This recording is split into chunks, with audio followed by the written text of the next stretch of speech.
أعوذ بالله من الشيطان الرجيم بسم الله الرحمن الرحيم ربي اشرح لي صدري ويسر لي أمري واحلل عقدة من لساني يفقهوا قولي۔ آج کی جو آیت ہے اس کا لنک ہے پچھلی آیت سے۔ پچھلی آیت میں ہم نے پڑھا تھا کہ حضرت مریم علیہ السلام کو اللہ تعالیٰ نے سلیکٹ کیا تھا اور فرشتوں نے یہ خبر ان کو دی تھی۔ دنیا میں تو جب کوئی مس ورلڈ بنتی ہے، مس یونیورس، مس ورلڈ کے نام سے، تو وہ بڑی ہائی لائٹ ہوتی ہے اور اس کو دنیاوی فائدے پہنچتے ہیں۔ لیکن اگر اللہ تعالیٰ سلیکٹ کر لے کسی کو تو اس کو آخرت کی کامیابی ہے۔ امیجن حضرت مریم کو اللہ تعالیٰ نے سلیکٹ کیا اور ان کو یہ خوشخبری دی گئی، اور پھر آج کی آیت میں ان کو اللہ کی عبادت کرنے کا کہا، سجدوں سے، رکوع سے، یعنی نماز سے۔ تو اس آیت میں ہمیں یہ بھی پتہ لگتا ہے کہ عورتوں کی باجماعت بھی ہوتی ہے۔ حضرت مریم تو اس جگہ پہ تھی جہاں پہ حضرت زکریہ ہوتے تھے، تو اس لیے وہاں پہ وہ عبادت کیا کرتی تھی، اور ان کو کہا جا رہا ہے کہ وہاں پہ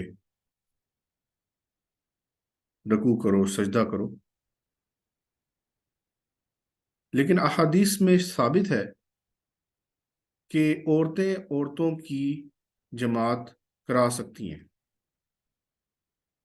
لیکن اس میں عورت فرنٹ پہ نہیں کھڑی ہوگی، وہ صف کے بیچ میں کھڑی ہو کے نماز پڑھا سکتی ہے، اور یہ احادیث سے ثابت ہے۔ اب اگر گھر میں وہ امامت کرنا چاہتی ہے فرنٹ میں، لیکن وہ نہیں کھڑی ہوگی، سینٹر میں کھڑی ہوگی صف کے، اور فیمیلز کی باجماعت کرا سکتی ہے۔ بہتر نماز عورت کی گھر میں ہے، لیکن اگر وہ مسجد میں نماز پڑھنا چاہے تو مرد کو یہ چاہیے کہ وہ اسے نہ روکے، لیکن عورت کی بہتر نماز گھر میں ہی ہے، کیونکہ بہت سے فتنوں سے بچا جائے تو بہتر ہے۔ تو حدیث کے مطابق ام سلمہ گھر میں جماعت کرایا کرتی تھی۔ تو ظاہر ہے کہ مردوں نے تو مسجدوں میں نماز پڑھنی ہوتی ہے، تو عورتیں عورتوں کی جماعت کرا سکتی ہیں۔ بہرحال یہ ٹرینڈ نہیں ہے، لیکن اس کی اجازت ہے۔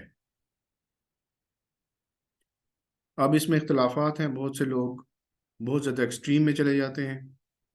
جو چیز ثابت ہے وہ کی جائے تو اس میں کوئی حرج نہیں ہے۔ اب ہم اس کا لفظ بلفظ ترجمہ پڑھتے ہیں۔ اعوذ باللہ من الشیطان الرجیم بسم اللہ الرحمن الرحیم۔ اللہ تعالیٰ حضرت مریم سے مخاطب ہیں، فرشتوں کے ذریعے سے ان کو یہ میسج دیا جا رہا ہے۔ یا مریم، اے مریم، اقنتی، فرما برداری کر، لی ربک، واسطے رب اپنے کے، وسجدی، اور سجدہ کیا کر، ورکعی، اور رکوع کر، مع الراکعین، ساتھ رکوع کرنے والوں کے۔ اب یہ ہے کہ مردوں کی امامت عورت نہیں کر سکتی۔ جس طرح سعودی عربیہ میں یہ ٹرینڈ ہے کہ تراویح میں اور اس طرح رمضان میں جب نماز پڑھی جاتی ہے تو عورتیں بیک سائڈ پہ ہوتی ہیں اور بیک سائڈ پہ وہ بھی نماز پڑھ رہی ہوتی ہیں، تو اس میں کوئی حرج نہیں ہے، اور مسجدوں میں عورتیں نماز پڑھ سکتی ہیں، لیکن مرد فرنٹ سائڈ پہ ہوں گے۔ دوبارہ پڑھتا ہوں،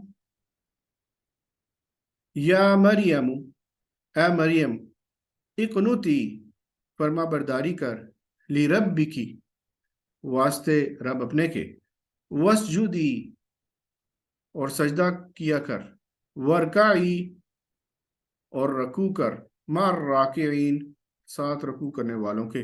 اس سے ہمیں یہ بھی پتہ لگا جب اللہ تعالیٰ فضل کرتا ہے، سلیکٹ کرتا ہے، تو انسان کو چاہیے اس کا شکر ادا کرے اور زیادہ عبادت کرے، اللہ تعالیٰ کی اس کا ذکر کرے۔ تو جس طرح اللہ تعالیٰ نے ان لوگوں کو سلیکٹ کیا، بے شک ہم لوگ ان لوگوں کے لیول کے نہیں ہیں اور نہ ہم پہنچ سکتے ہیں کبھی، لیکن اگر انسان دین کے لیے کوشش کرتا ہے، اسٹرگل کرتا ہے، تو اللہ تعالیٰ کے مقرب لوگوں میں لسٹ میں لکھا جا سکتا ہے۔ تو اس لیے انسان کو چاہیے کہ وہ اللہ کے احکامات پر پورا پورا چلے اور اس کی فرما برداری کرے، تاکہ جو ہے وہ اللہ کے مقرب لوگوں میں لکھ دیا جائے۔ جو نئے لوگ ہیں ان کو میں تھوڑا سا انٹروڈکشن بتا دیتا ہوں، ہمارا جو پڑھنے کا طریقہ کار ہے۔ آپ نے دیکھا ہوگا کہ میں نے کل آیت جو ہے وہ رانا اصغر علی جو میرے فادر تھے ان کی آڈیو میں نے ریکارڈنگ اپلوڈ کی تھی۔ تو اس کا طریقہ کار یہ ہے کہ آپ نے وہ یاد کرنی ہوتی ہے، اور اس کے بعد آج کی جو کلاس تھی اس میں اگر آپ ریوائز کرنا چاہیں تو وہ آپ ریوائز کر سکتے ہیں ہاتھ کھڑا کر کے۔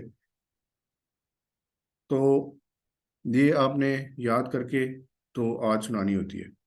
اس کا فائدہ یہ ہوگا کہ قرآن کے اندر بہت سے الفاظ بار بار رپیٹ ہوتے ہیں، اتنی دفعہ رپیٹ ہوتے ہیں کہ جب ہم وہ پڑھیں گے تو وہ ہمیں یاد ہو جائیں گے، اور ایک وقت آئے گا کہ جب قرآن پڑھا جا رہا ہوگا تو ہمیں سمجھ میں آ رہی ہوگی کہ اللہ تعالیٰ کیا کہہ رہا ہے۔ عربوں کے دلوں پر اتنا زیادہ اثر کیوں ہوتا ہے قرآن کا جب قرآن پڑھا جا رہا ہوتا ہے؟ اس کی وجہ ہے کہ ان کی اپنی زبان ہے۔ تو جب اللہ کے احکامات آتے ہیں اور سخت آیتیں بعض دفعہ آتی ہیں تو وہ رو پڑتے ہیں، اس کی وجہ یہی ہے کہ ان کے دل پر ڈائریکٹ اثر ہو رہا ہوتا ہے۔ ہم لوگ کیونکہ اجمی ہیں تو ہمیں سمجھ نہیں آتا قرآن، ہم نے لفظ بلفظ ترجمہ کبھی پڑھا نہیں ہے، اور ہمیں جو ہے اس چیز کے لیے ہم نے اسٹرگل بھی نہیں کی، تو اس وجہ سے ہم پر اتنا وہ اثر نہیں ہوتا جو عربوں پہ ہوتا ہے۔